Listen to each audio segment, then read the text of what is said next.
was there anything from kind of the legal industry that, hey, you really learned and stuck with you and that you've been able to apply to your marketing career?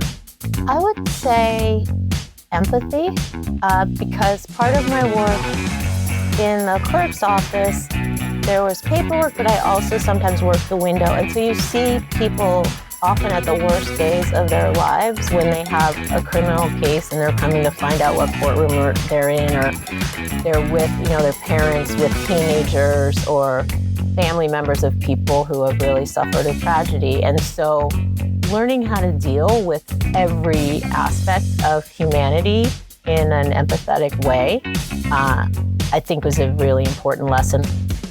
Welcome to How I Made It in Marketing from Marketing Sherpa. We scour pitches from hundreds of creative leaders and uncover specific examples. Not just trending ideas or buzzword-laden schmaltz. Real-world examples to help you transform yourself as a marketer. Now, here's your host, the Senior Director of Content and Marketing at Marketing Sherpa, Daniel Burstein, to tell you about today's guest. There are always tough times as you build and grow a startup. So how do you keep a team going when times are tough?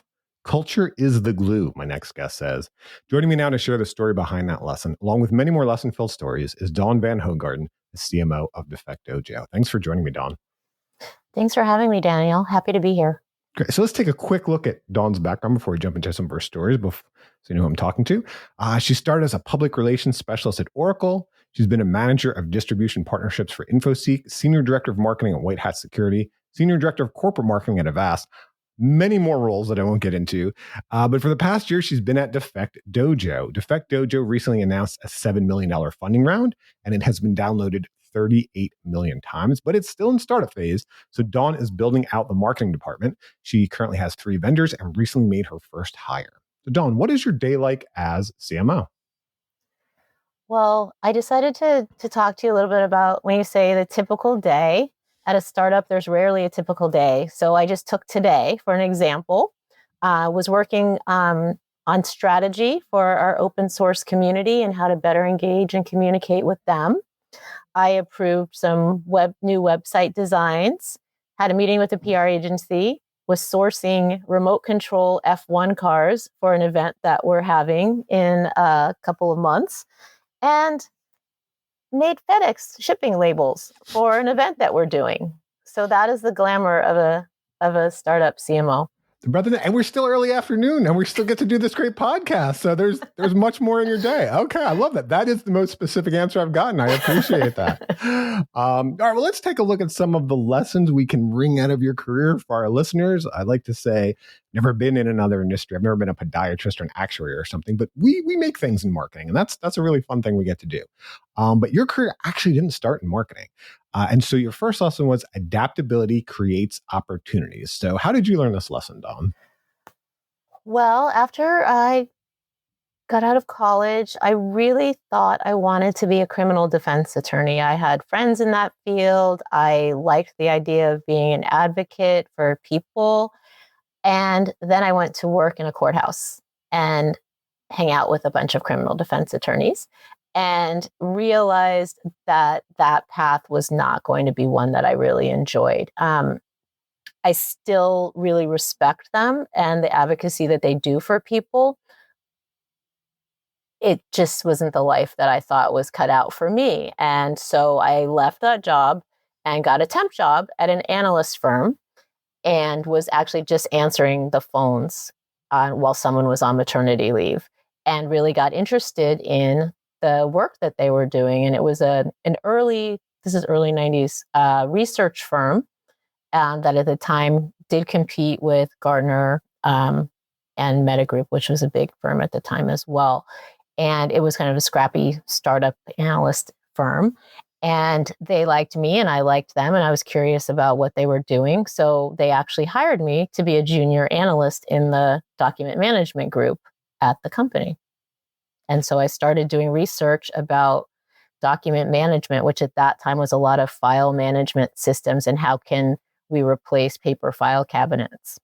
So I'll tell you, I've seen Law and Order, And that sounds a lot more exciting than document management research file cabinets. What about it were you like, yes, this is what I want to be doing? Well, I think what was really interesting about it was new and every day was different. And crime is not that new, and it's really a grind. The work behind the 10-minute courtroom sessions in Law and Order is grueling and difficult and not very exciting. There's a lot of procedure that goes into making cases for criminal defense. So for me, that part of the work wasn't that interesting. But and you have to remember, this is a time when replacing file cabinets was very new and exciting, and that you could scan these papers and they weren't cluttering up your office anymore.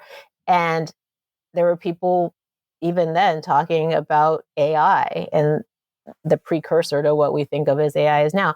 And so there were just all these young, really interesting people working on technology, which is not something that I had ever seen myself going into, but I got excited by the energy and what they were doing.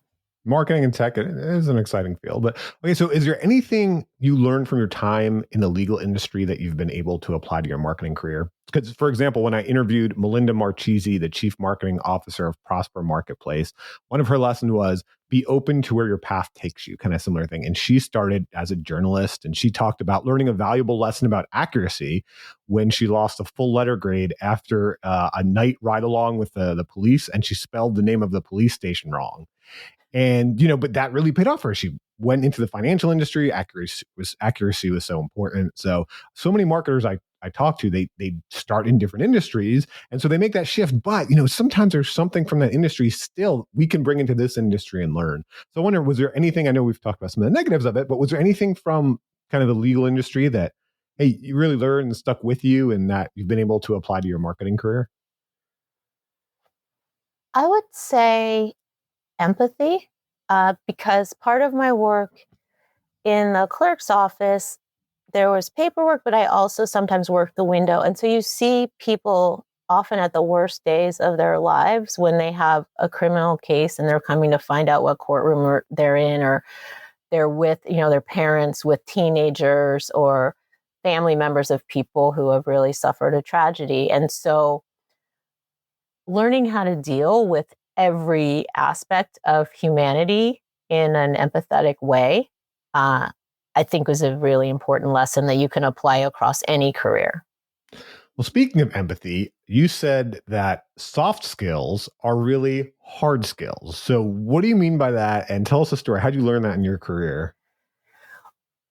Well, when I first started out in cybersecurity, and I've been in cybersecurity for quite a while now, I was a little intimidated because the people I was working with were really, really intelligent, on the cutting edge. I worked in startups, so on the cutting edge of cybersecurity technology.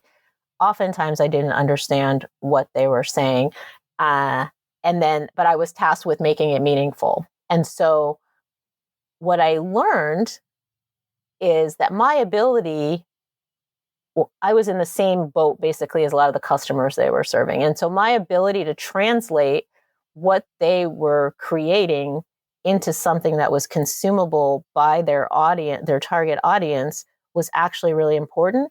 And it was really difficult. So when we talk about ourselves as marketers and communications people as having soft skills, they're actually really, really hard skills to be an expert and be good at.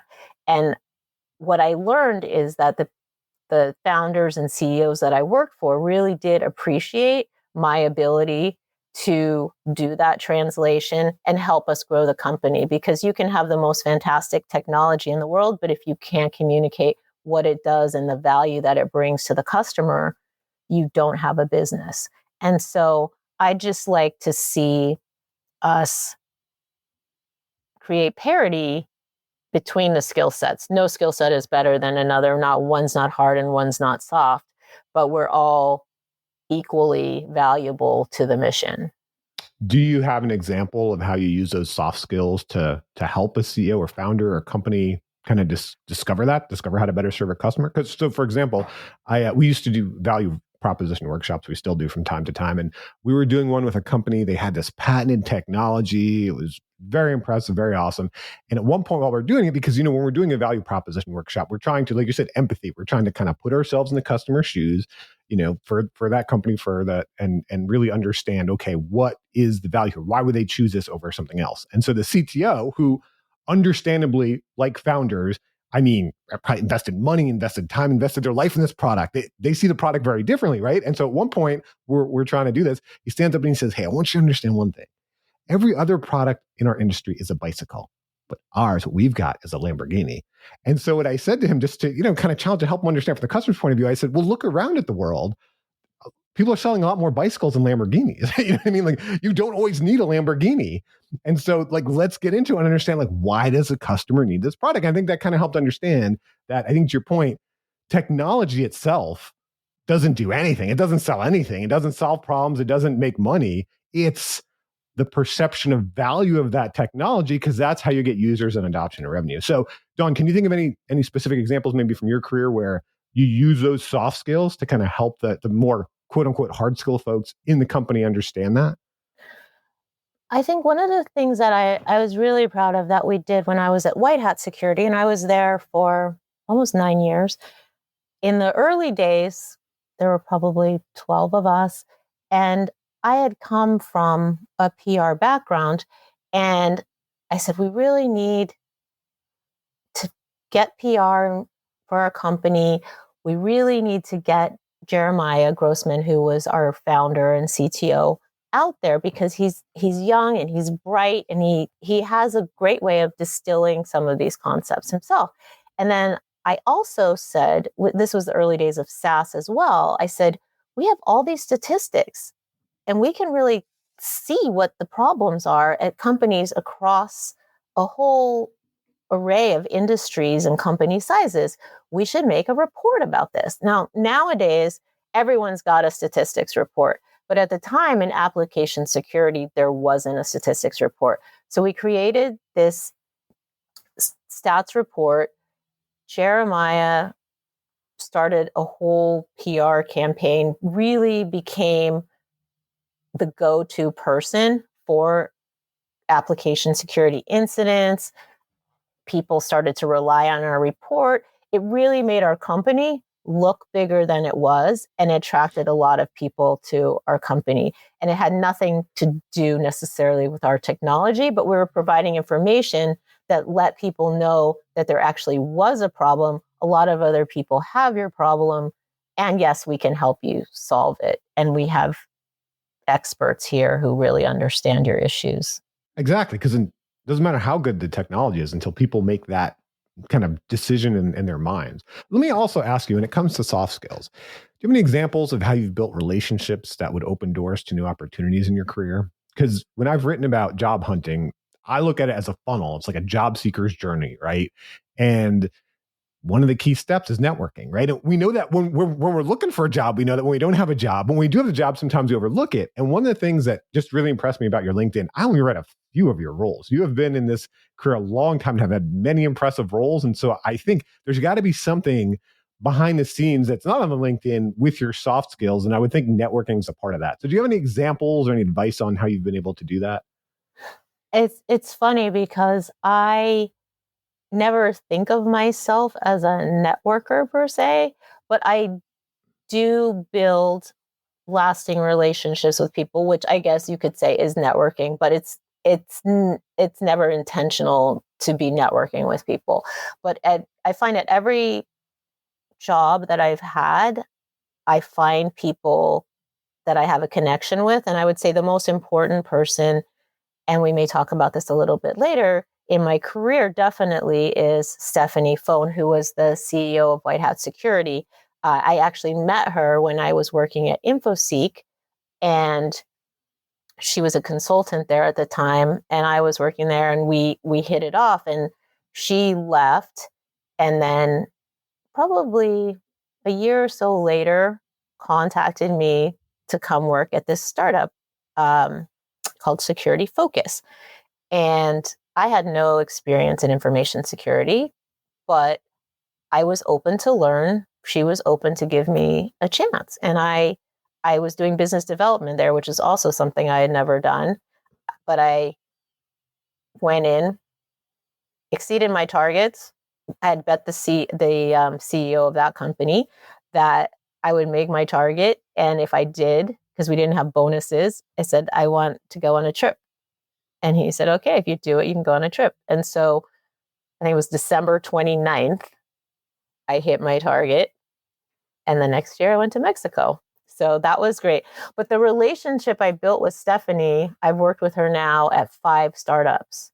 And having her mentorship and leadership and her openness to giving me roles maybe where I wasn't even sure I could do them, but we had built a relationship and she trusted me and believed, and I was open enough and adaptable enough to say, sure, I'll do business development. Sure, I'll do sales. I'll do marketing, whatever the company needs. And that has resulted, I think, in me building maybe a more rounded body of experience than some marketers, so that I feel like at this point, I understand the customer because I've sold to them. I understand partners because I've done biz dev, and I understand marketing because I've done that for a long time as well.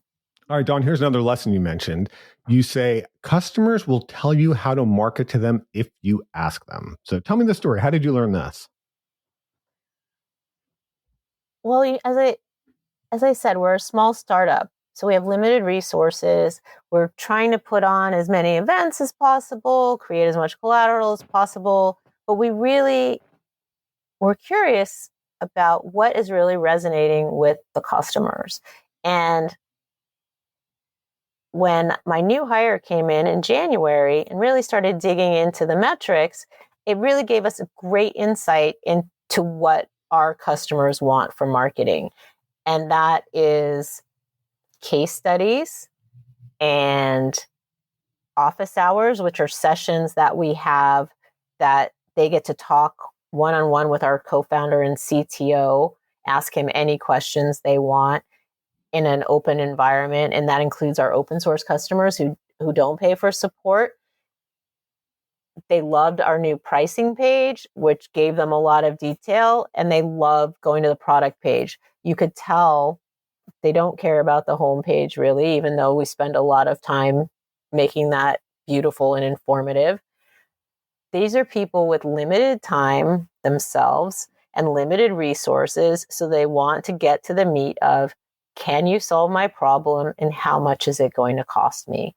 And that is my takeaway, is the collateral I create, the events I create need to focus on, how do I solve your problem? And can I give you value to solve that problem?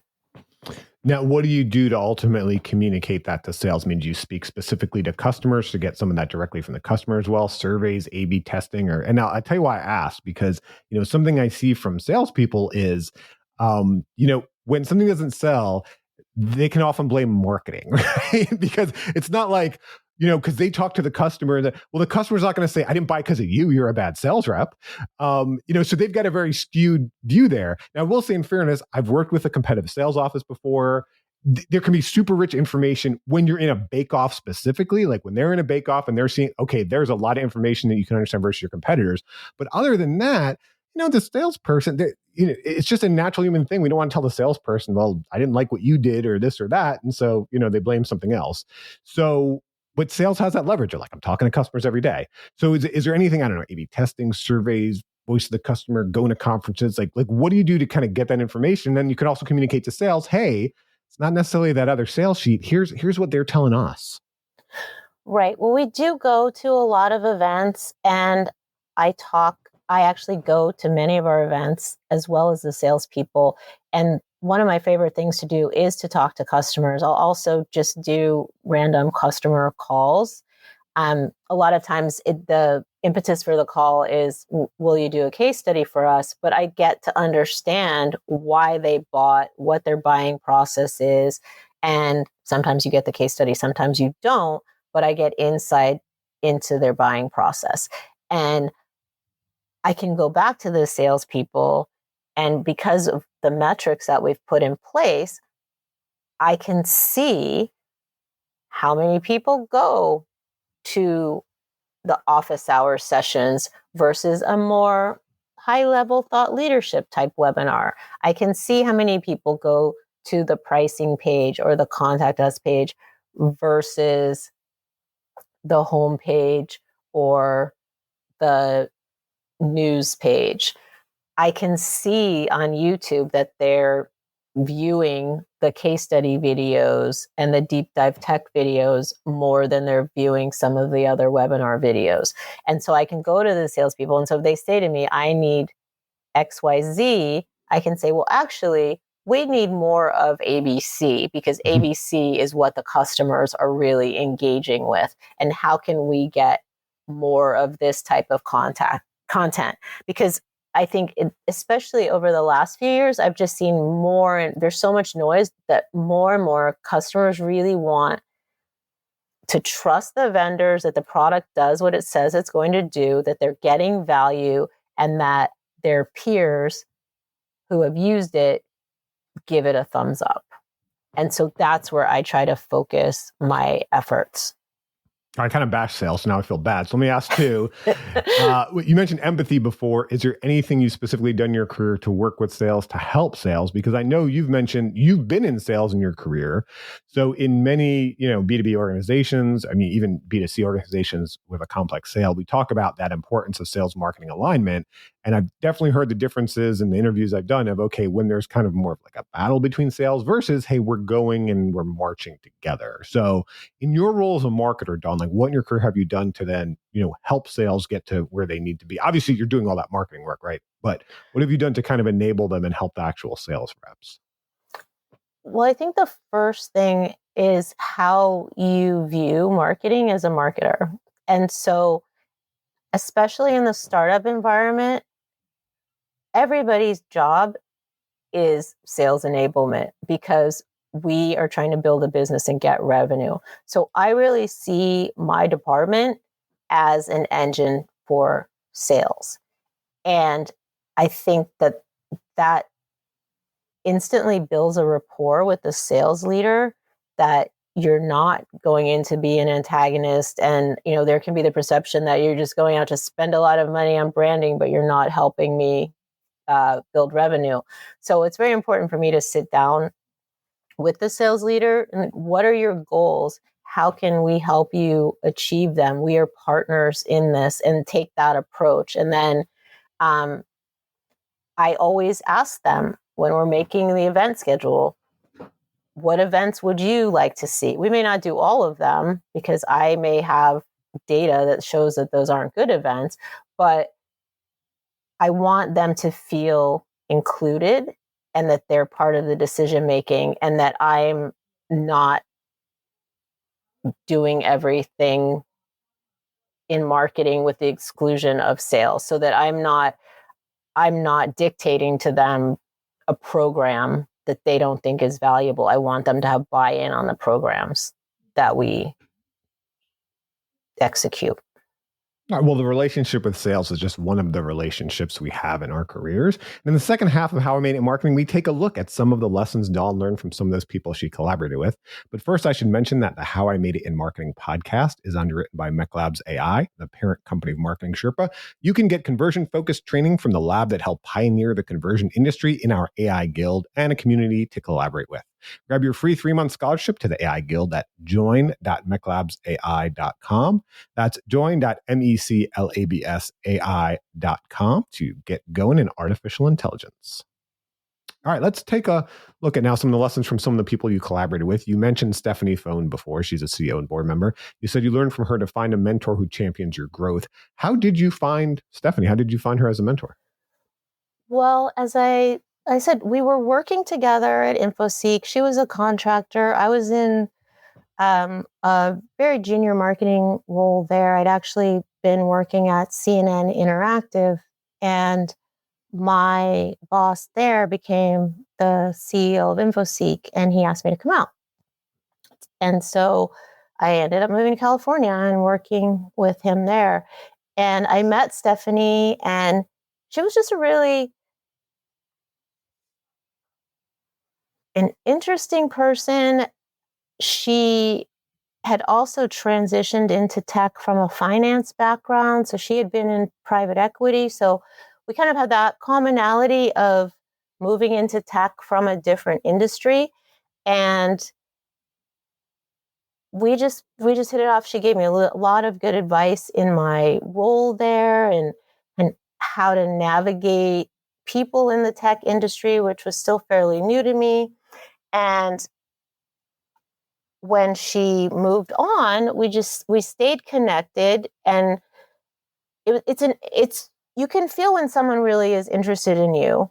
And she always kept in touch. And then when she had a role open, she gave it to me. And I should say we've now she's it would not be an understatement to say that she's changed the course of my life, because I've worked with her at 5 different startups, and grown to different positions in all of those. And all 5 of them had positive exits. So on almost every level, she's changed my life and put me in the position I am to be CMO at Defect Dojo today. I feel confident that without her support in those early days, I'm not sure that I would be where I am. Well, that's a beautiful relationship and a beautiful thing to have in your career. So let me ask you, you say she changed your life. What was a specific lesson that phone taught you, and how did you implement it in your career?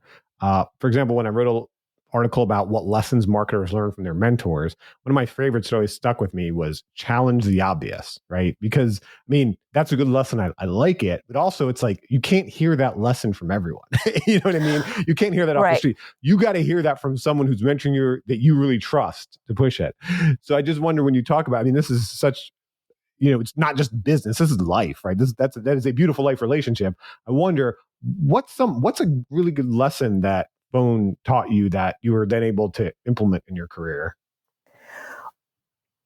Well, I think one thing that she's taught me, and I think it's her finance background that has helped this, is that sometimes the best thing isn't the bright, shiny object. So, and I mean that to say, a lot of the technology I work in is not super sexy. It's not, on Time magazine. It's not, but every company needs it. And it's a bread and butter for many industries. And so don't be swayed by the bright, shiny object. And because a lot of those startups, especially because I almost exclusively work at startups, they will crash and burn. And that fiscal conservatism in a startup is not a bad thing. And we were growing a lot of these startups in the late 90s, early 2000s, and then it kind of happened again in the mid 2000s, where there were the Googles and the Facebooks and all the games and the cafeterias, and you're sitting in a small office with 5 people, but not being distracted, staying focused. Those companies can grow and be really, really successful if you stay the course and you don't start spending money like water. Well, let's talk about that not being the bright, shiny object for cybersecurity specifically. Like, do you have any examples or anything you've learned on how to communicate the value of cybersecurity and how to cut through the noise to an audience? Because not being the bright, shiny object with cybersecurity, that the big challenge is, I've worked a bit in it earlier in my career, and now we get members of the marketing Sherpa audience who show me their work. We try to coach them on it, and I see a commonality. I mean, back then, and that was maybe 20 years ago to today, it's still, here's a bunch of scary statistics, buy our thing. I mean, that is a common thing we see. And I like to think we've also had a life insurance. Marketing Sherpa, we cover every industry, and it kind of reminds me of life insurance, where it's like, you need it, but really getting someone's attention when you're marketing life insurance to actually buy it's difficult. So with life insurance, upside, that the thing you have is life events, right? You have a baby, you get married. Sometimes, okay, you're going to make that shift and do it. With cybersecurity, the difficulty is sometimes a new regulation comes out and that's helpful or whatever that is. But a lot of times it's just, oh no, it's too late. And so one thing what I've seen is cybersecurity is, line item 43. Yes, it's something that the customer wants to do, but it's number 43. And, they want to run their business and they want to make they want to make shiny things, right? And then all of a sudden, when obviously it hits, then it's number one, the hot and fire burning thing. So how do you communicate that message without just scary statistics or FUD, or is that the only way to sell the value of cybersecurity? I don't believe it's the only way. I don't like to sell it that way because I don't think it's really authentic. Yes, there's a possibility you will be hacked. Yes, boards and CEOs are looking at that more. But there's also a business value to being preventative with cybersecurity and also getting your dev teams and your security teams together and making your operations just flow more smoothly and not having to worry about the big scary event. And so for me, it's less about the boogeyman coming to get you. I mean, you see a lot of cybersecurity ads. There's always the guy in the dark hoodie, right? Yes, exactly. It's true. The hamburger.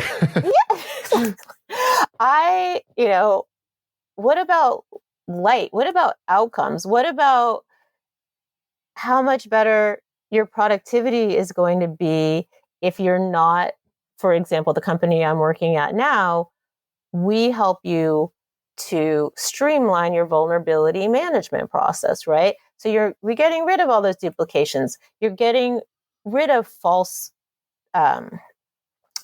positives that you might deliver to your dev people and then they're mad at you. So you're streamlining your business operations, which makes everything more effective.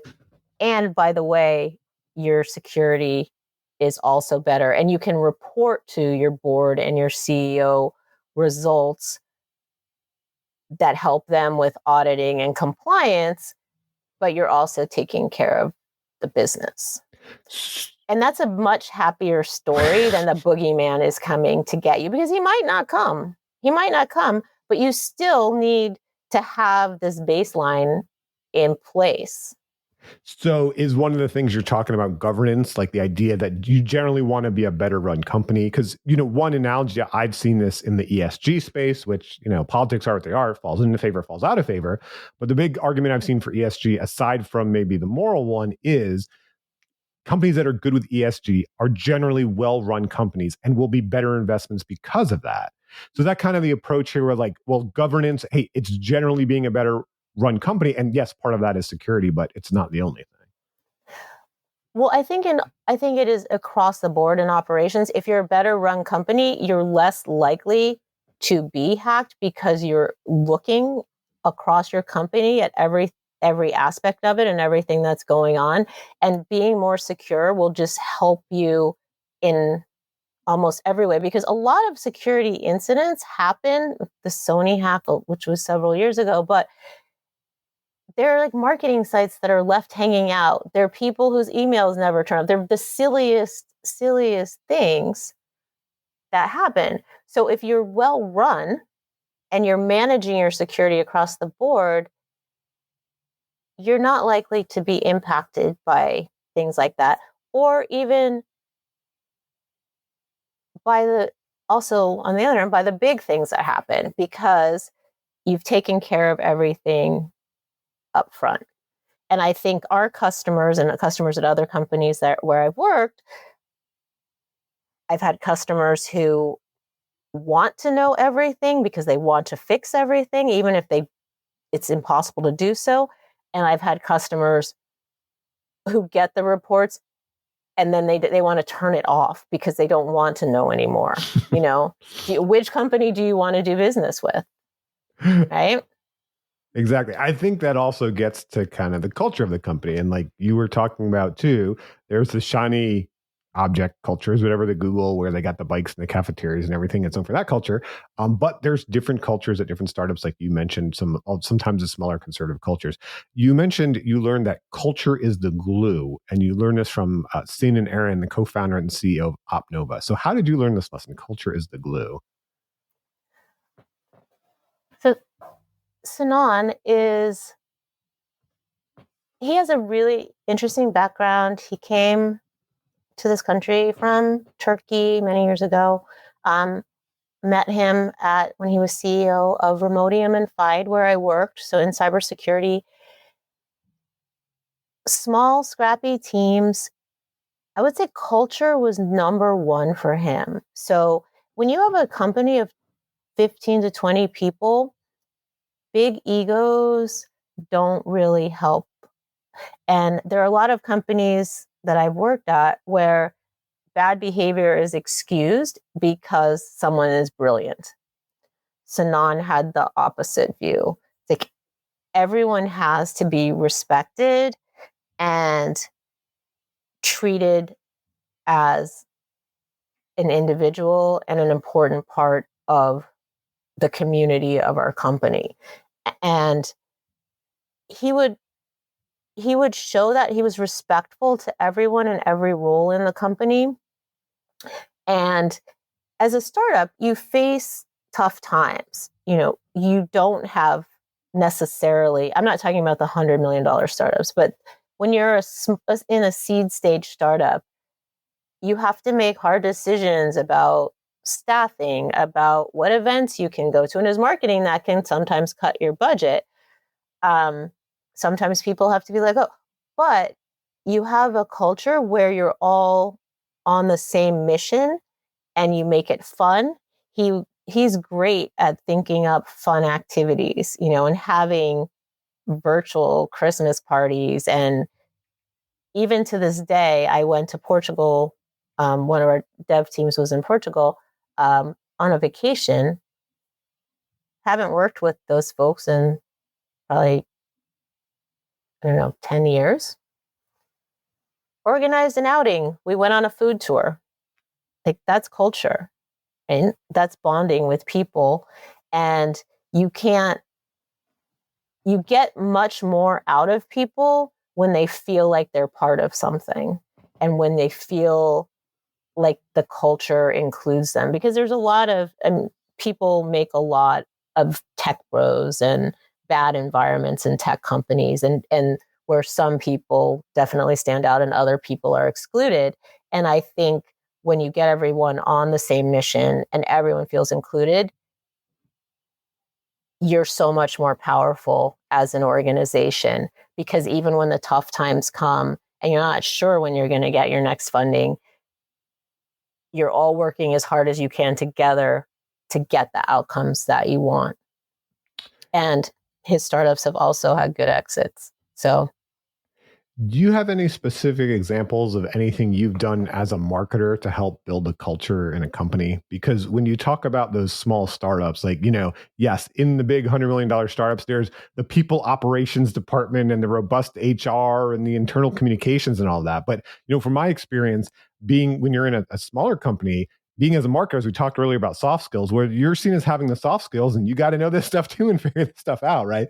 So one thing I would do is, I would help the HR department write the job postings and the job openings, because that's going to really change the culture of the company, the people we bring in. And to me, having them written in the right, not like some boring, bland, whatever, but having them written with the fun and culture of the company, we're going to bring in the right people. And even though obviously writing job postings isn't officially the job of a marketer, but as a marketer, small company, do you have any specific examples of, here's something I did to help the culture in a company? Because I'm the one with those soft skills, supposedly, communication skills. Well, I did. So when we were at New Vector, which is the last startup I worked at with Stephanie, and that was during COVID. So nobody was really traveling anywhere. You couldn't go to the office. So it's like, we need to have a holiday party. And we usually had a regular, everyone we'd have a physical holiday party. So we need to have a holiday party. I'm like, well, that's not going to be fun. Well, so I found a company that actually did trivia games online. And so everybody, and we ended up doing a white elephant party online, and everybody had their gifts in Amazon, so you could send it to the person afterwards. But it was actually really, really fun. People thought it wasn't going to be fun. At another company I worked at, for our company anniversary as an employee activation, we did company trivia for, I think there were probably 500 people on the call, because the company had been around for 30 years and they had acquired a startup I worked for. But we made the questions all about the company, and people got to play, and we had a birthday cake contest for the company. So employees, and this was announced during the trivia game, the winner, we challenged the company to make a cake for Seuss's 30th birthday, and probably had about 20 entrants. They had to make the cake, take a picture of it, and then the winner got to take it we baked it and took it into the office and had a champagne party and got their picture in social media, and it was really fun. Was it an open source cake? Was it just like, here's the ingredients and you build it? Was you put it together? No, it was interesting because it was a global company. So we got a lot of cakes from different cultures, which was fun too. So we had, the guy who won was actually British. So I think he was really a shoo-in I think he had actually tried out for the Great British Baking Show. Oh, that's awesome. So his was really nice. But we had kind of more traditional, I think there was some kind of traditional Spanish cake. There was a Southern cake, like Southern American kind of pound cake thing. So it was just, and you get to learn more about people, and that's fun. So speaking of culture, sometimes we feel like we don't want to work in a culture where we've got to look over our shoulder because someone is gunning for our job. But you said one of your big lessons was, if you don't want the job, rethink the path. And you said you learned this from Priscilla Emery, the owner of E-Enterprise Advisors, also known as ECM Scope, who was a former analyst at New Science Associates, which was acquired by Gartner. So how did you learn this from Priscilla? If you don't want the job, rethink the path. Well, as we mentioned earlier in our conversation, I was really excited when I started at New Science and I would transition from the legal world. And as I started, probably year 2, I wasn't sure that this was actually going to be the thing for me. And what I realized is my favorite part of the job was when tech firms would come in with their PR agencies and brief us about their technology. And I really got along well with all of the PR people who would come in. I was like, that job seems really, really fun. And it's still in tech, but they're traveling around and they're communicating about these new products. That seems cool. And I think at some point, Priscilla noticed that I was not as enthusiastic as I had been. And we had one of our reviews, and she said to me, quite honestly, and I appreciated the candor, she said, if you don't want to be me, then maybe this isn't the career for you. And she was the vice president of our document management practice. And at first I was a little taken aback, and I thought, well, why do I have to be you? But then as I thought about it, I said, that's really actually quite good advice, because if you have aspirations and ambition, you don't want to stay in the same job you're in. But if the path of the job you're in is this person's job, like it was Priscilla's job to be VP of the service, was that where I saw myself? Not really. And it's advice that I've passed on to other people on my teams at different points in time. And it's actually fun because I think it's kind of a relief when you tell people that sometimes. And I've had people on teams who have left tech and gone on to nursing school. a completely different industry, but it's almost as if they have to be given permission because it's a good job and it's a good path. And of course you want to be CMO someday, but it's not for everyone. Yes, I love that advice because we should always be trying to serve the people we work with. We should be serving our customers, all that. But one thing I like to do in How I Made It Marketing is take the other side just to really understand these ideas, beat them up. So what as leaders should we do to help our team see the value of their current jobs and roles? Because, for example, in the Prospects Perception Gap, our own CEO, Flint McLaughlin, he teaches value is derived from a limited view of reality and thus is often appraised differently. We presume value, but we have to help them, the customers, see it, right? And that's what we do as marketers. We help customers see the value, but internally too, helping people see value. And one thing I've seen from people early in their career is sometimes there's things they don't like about the job or the role, but those are just sometimes things that come with a job. And it's nicer to be in school when you have summers off and all these things and clubs and there's all these things, right? Frankly, it's nicer not to work than to work, all other things being equal.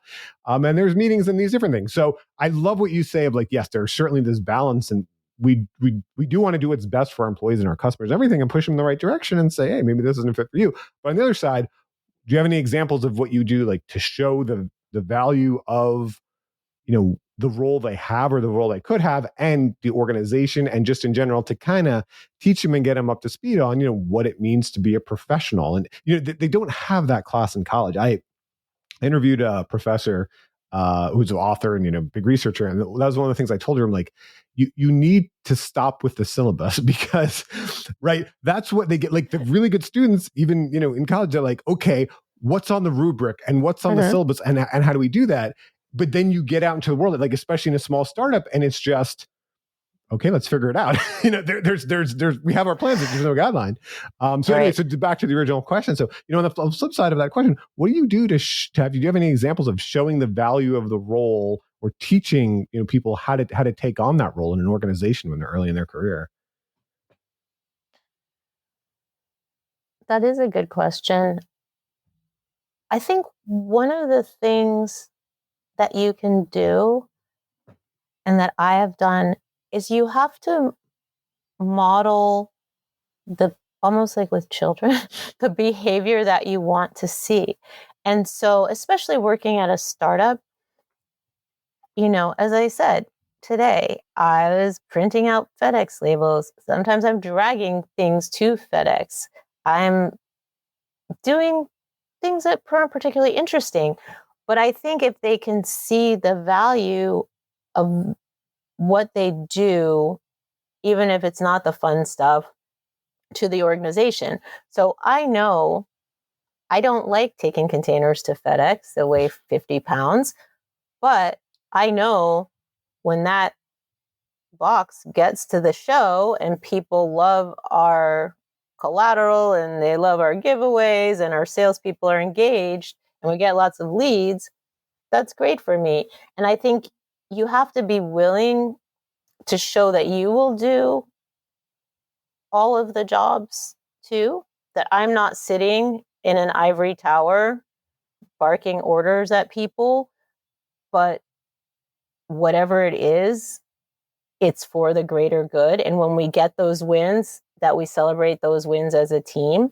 So whatever compliments the marketing team gets, now that I actually have an employee and I'm about to have a second one, it's all of us, because in a company this small, no one does anything on their own. I depend on the CEO. I depend on the engineers. I depend on my demand gen person. I depend on the salespeople to tell me about customers. And I think getting to know the different parts of the organization and understanding how your work impacts them makes you feel valuable, because there are certain jobs, and especially in the early stage, where you can feel like you're just in a silo and you're not really understanding your role in the greater organization. But if you actually talk to people, and I think I always try to bring any praise we get back to the team because I know it's not me, it's all of us. And I think that gives people, when they feel valued, they feel more ownership in what they're doing. We talked about from your lessons and from your stories all about like what it means to be a marketer, what it means to be an effective marketer. But if you had to break it down and tell us directly, Dawn, what are the key qualities of an effective marketer? I think the key really is to be open and curious on many different fronts. So I think you need to be open to opportunities like I was earlier in my career. Take a chance. If someone's willing to give you an opportunity, it means they see something in you. And even if you don't think you have it down 100%, take the leap. I think you have to be open to ideas from all different sources. I get ideas about marketing from our engineering department, from our solution architects, from our executive leadership team. And I'm willing to be open. And some of them are really, really good. And when you're in a startup and you're a team of one or two, and you're doing all the tactical work all day, you can't have time to think about everything. And a lot of these folks are talking to customers and understanding what customers want to hear. So I think that's another one. I think thirdly, being open to your customers, because customers will tell you what they need and want and what helps them buy. And a lot of times that can impact the roadmap because there can be people in tech who are very rigid and like, this is what we're building. Well, does anyone want that? And so part of being, I think, a good marketer is listening and being open to customer feedback as well and relaying that throughout the organization so that you're actually building something people want, which then will help accelerate your growth. And then I think just curiosity about the technology that you're working in. I think, especially for me, having been in this industry a while, marketing was very different when I started. It was much more of a brand exercise and more qualitative than the quantitative work that goes into marketing today. And some people have been left behind by that, but I think you have to be open to the changes and open to embracing the new technologies, because otherwise you are not going to be successful. And one of the ways that I do that is by hiring people who know much more about the areas that I don't know as much about. And so my recent hire was in demand gen, and he is a deep diver into metrics, analytics, and I love that because he makes our whole department look better. And so I think that openness and not being afraid of people knowing more than you do about anything, because how else do you learn? Well, thank you for teaching us today, for opening up your career to us and sharing all your lessons. It was great talking to you. Well, thank you very much. It was wonderful. And thanks to everyone for listening. Thank you for joining us for How I Made It in Marketing with Daniel Burstein. Now that you've gotten inspiration for transforming yourself as a marketer, get some ideas for your next marketing campaign from Marketing Sherpa's extensive library of free case studies at marketingsherpa.com. That's marketing, SHERPA.com.